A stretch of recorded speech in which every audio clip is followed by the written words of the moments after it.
Hi, everyone. Thank you so much for tuning into Billboard and Rolling Stone's Pride Celebration. Hello, Big Frida, and thank you so much for joining us today. Thanks for having me. How you doing, Taylor? I'm doing great. I love everything you have going on today with the tie-dye, the eyeshadow. It's all wonderful. Thank you. Thanks so much. Today, we're going to be talking about some inclusion in the music industry. So I wanted to start off with a quick question about, when you were thinking about launching a career in music, uh, who were some of your role models? Who did you look up to? From Michael Jackson to Sylvester to Patti LaBelle to Dionne Warwick to Diana Ross to Gladys Knight and the Pips. The list go on and on. But when I started, I wanted to be in gospel music. I was heavy into church and heavy into gospel.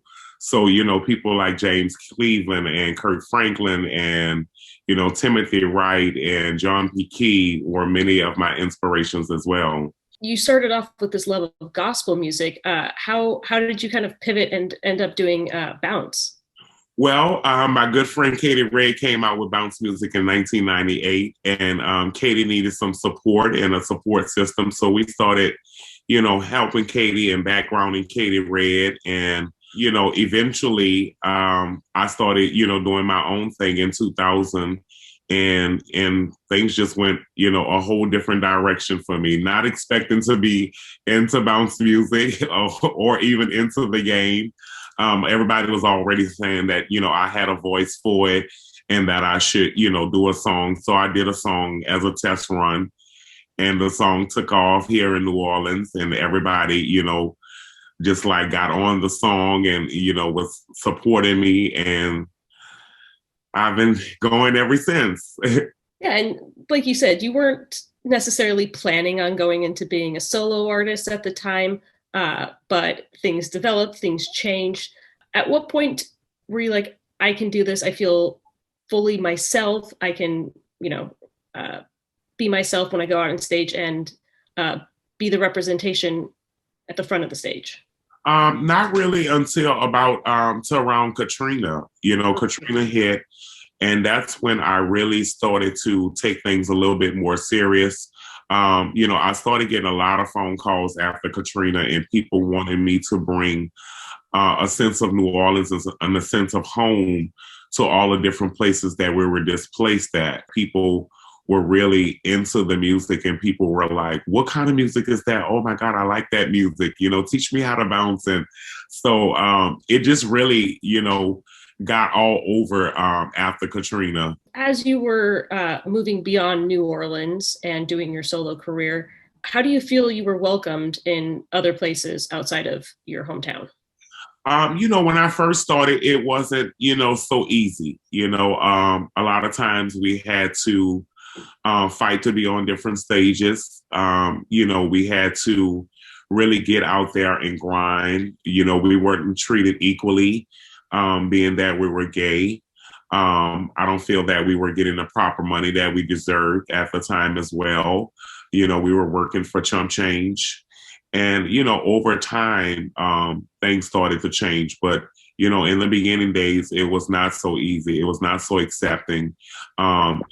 People were in shock that they had these gay artists out of New Orleans that's doing bounce music, and they're making the girls shake all over. So, for me, it just was a thing of really working hard, being consistent, staying focused, and not letting no one deter me from my goals and my dreams.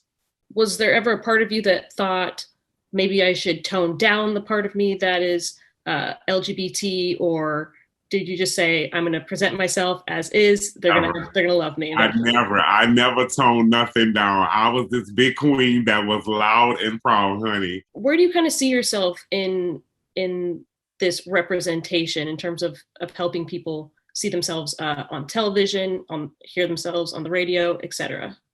Well, I see myself as a little beacon of light that comes from the struggle and have really, saw the struggle, go to success. And, people can see my story and know my story and know that, through hard work and determination, that anything is possible. I come from nothing, and I have been blessed to be able to, be myself, continue to be myself, and to get out there and let people feel me musically. I'm steady working, steady knocking down doors and breaking barriers that people say is not the norm, and is becoming more the norm now.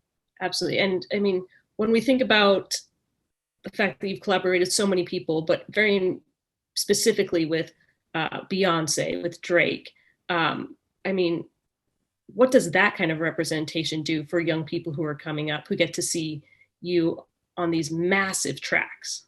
It's a blessing for people to be able to see me collaborate with so many different great artists and so many different artists of different backgrounds and walks of life.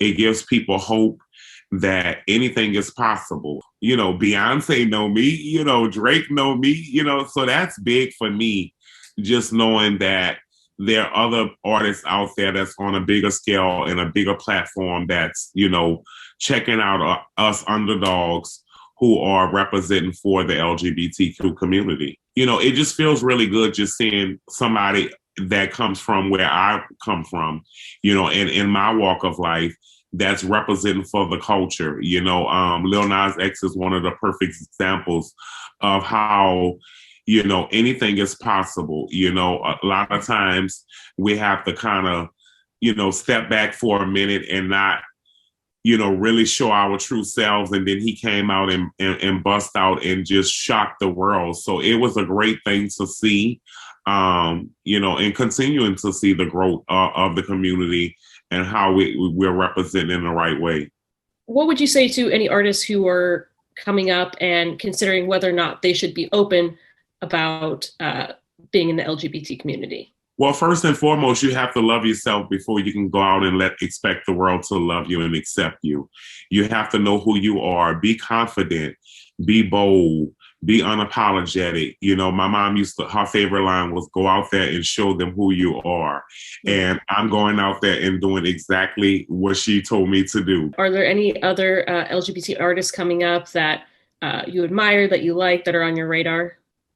I mean, there's a lot here, especially in New Orleans. Ty Sizzle is one that's here in New Orleans, a local artist. But there's many, LGBTQ artists that's out there just holding it down and representing for the fam. In addition to obviously the pandemic, hopefully somewhat in our rearview mirror, we also saw last year in a year of intensity when it comes to diversity, inclusion, civil rights, all of that. And, there's an intersection of not only being a gay man, but also being a Black man. And I'm wondering if that had an additional effect on you in this last year. I just keep on pushing for the better and keeping hope and keeping faith alive that things will continue to change and we will, go into the right direction. What do you have coming for everybody? Well, I have my new EP coming out this summer. I will be dropping next month in June. I have a single coming out with Lady Gaga. It's going to be a dope single. I'm excited about this project. And, I have a lot of different projects coming out. I just dropped a new single, Strut, with Elohim.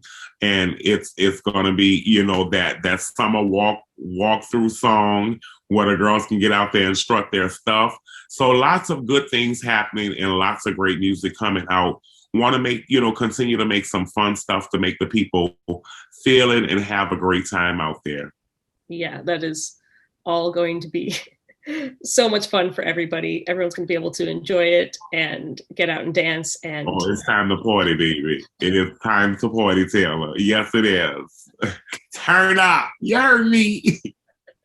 Thank you so much for joining us today. It has been an absolute pleasure. I think everyone is going to have a wonderful summer listening to everything you have created, everything you're putting out in the world, and just seeing you live. So thank you so much for having me. Yeah, absolutely.